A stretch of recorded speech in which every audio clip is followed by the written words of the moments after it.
his songs called Minnesota, he has this line, and I stole it for the epigraph to this section, in which he says, "But we are not as far west as you suppose we are."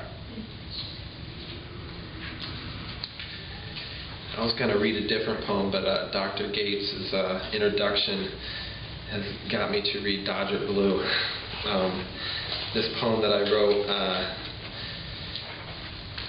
about the '88 series, which kind of was like the big moment of my childhood, and some people consider it the greatest sporting moment of the 20th century, if not just out of the '80s, out of that decade. The epigraph to it is actually from The Great Gatsby. It's right in the beginning of the book, in which Nick Carraway says, "When I came back from the East last autumn, I wanted the world to be in uniform and at a sort of moral attention forever. It was an extraordinary gift for hope, a romantic readiness."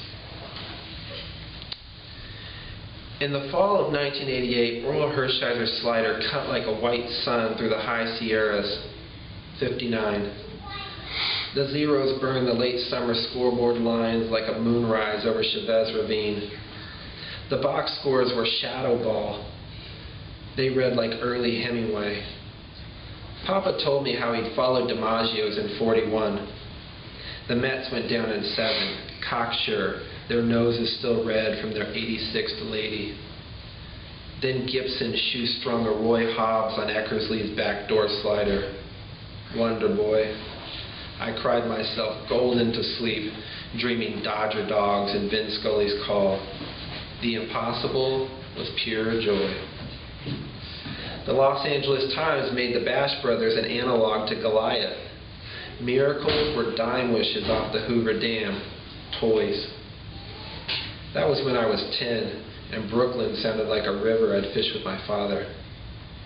Later we moved east, and I learned that Walter O'Malley was Hitler in Flatbush, Gravesend, and through Kings County streets.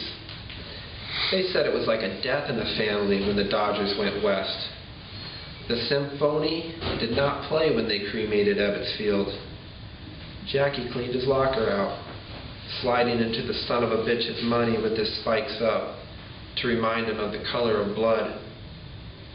I was 23 and living in New York, the old capital, before I ever saw Willie's Catch in the Rye, gloved over his shoulder in deep center of the old polo grounds.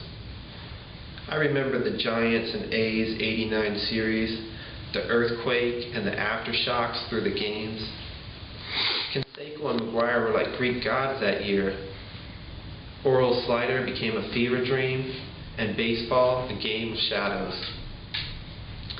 3 years after McGuire and Sosa's stadium revival tour led the masses back to the pastime, Bonds passed Babe Ruth, tying Maris's 61.